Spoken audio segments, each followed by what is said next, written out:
The iPhone 16 Pro gets a bigger display and the 5x tetra prism zoom from the Max without a price hike.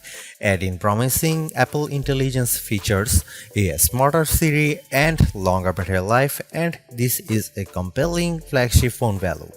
I just wish the charging speed got a boost and that visual intelligence and ChatGPT weren't coming later.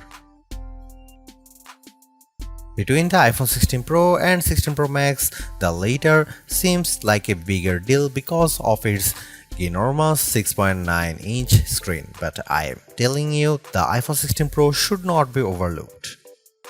I have been using both of these new iPhone Pros side by side, and I think the regular iPhone 16 Pro is a better value for $999. You get a bigger display than last year, the most powerful 5x zoom that used to be a Pro Max exclusive, and an impressive battery life boost based on our testing. Otherwise, the iPhone 16 Pro has all the same goodies as the Pro Max, including the powerful A18 Pro chip, upgraded 48 megapixel ultra-wide camera, and impressive video features like 4K 120fps slow-mo videos and audio mix for zapping background noise. Apple Intelligence features like writing tools and the new Siri are promising based on early testing of the iOS 18.1 developer beta, but that won't officially arrive until October. As you will see in my iPhone 16 Pro review, this is ounce for ounce one of the best phones you can buy and the best iPhone for power users on a budget, even if there's not a truly wow feature yet for Apple Intelligence yet. The iPhone 16 Pro goes on sale September 20 and starts at $999 for 128GB of storage.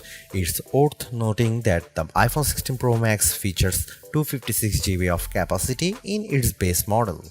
The good news is that you can get 256GB of storage for $100 less than the iPhone 16 Pro Max, and you get the same max storage option of 1TB for those willing to really splurge. The iPhone 16 Pro is still a compact phone, but there is a trade-off with getting a larger display. It's now more of a mid-size phone now as opposed to a small phone as the size and weight have grown. This handset measures 5.89 by 2.81 by 0.32 inches and weighs 7.03 ounces, compared to 5.77 by 2.78 by 0.32 inches and 6.6 ounces for the iPhone 15 Pro. So the new iPhone is taller and wider and just as thin, but there's some more heft to it. The good news is that the iPhone 16 Pro is still easy to use with one hand as Apple made the bezels thinner. The design should be more durable too, as Apple claims that the ceramic shield display is 50% tougher. Plus, the band is still made of titanium, which is more durable than aluminum. The iPhone 16 Pro colors aren't very flashy compared to the regular iPhone 16. There's white titanium, black titanium, natural titanium, and the new desert titanium, which is like a soft rose gold. I prefer the desert hue because it looks new. The iPhone 16 Pro has a few key upgrades that I appreciated during my testing. There's a sharper 48 megapixel ultra-wide camera, a faster 48 megapixel main fusion camera with zero shutter lag, and the 5x tetra prism zoom borrowed from the Pro Max series. In addition, photographic styles are integrated directly into the Camera and Photos app, so you can change skin undertones and the mood effect of your photo on the fly. Plus, you can tweak it after the fact. To test the iPhone 16 Pro's faster performance, I had my son take a photo of me shooting a jump shot side by side with the iPhone 15 Pro, and the result is brighter and more detailed image.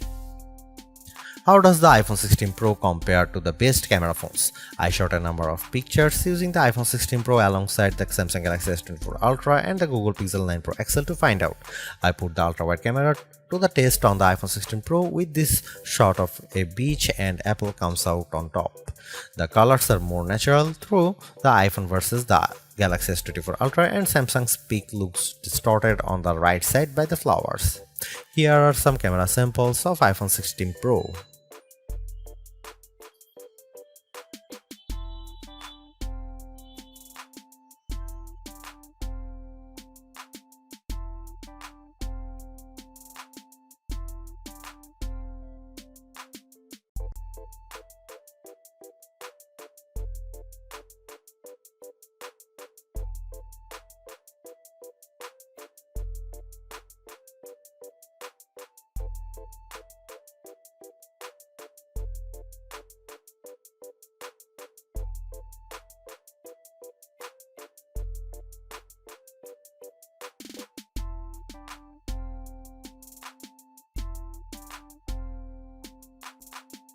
Overall, the iPhone 16 Pro is arguably the best flagship phone under $1,000. You get the same excellent cameras as the iPhone 16 Pro Max for $200 less, and I think the screen is big enough at 6.3 inches while being easy to use with one hand. I also like the improved battery life, handy camera control, and compelling audio mix feature for videos. The Apple Intelligence capabilities such as writing tools, the new Siri, and cleanup show promise, but some of the more exciting features like ChatGPT integration, image background, and the Google Lens like visual intelligence are coming later. In terms of the competition, I think the Galaxy S24 Plus and Google Pixel 9 Pro have more compelling AI features right now, but I prefer the camera system from the iPhone in many cases and the extra performance from its A18 Pro chip. Should you upgrade to the iPhone 16 Pro? If you have an iPhone 13 Pro or older phone, I'd say yes. And if you have an iPhone 14 Pro, I'd say wait to see how well Apple Intelligence works once it fully rolls out before you buy.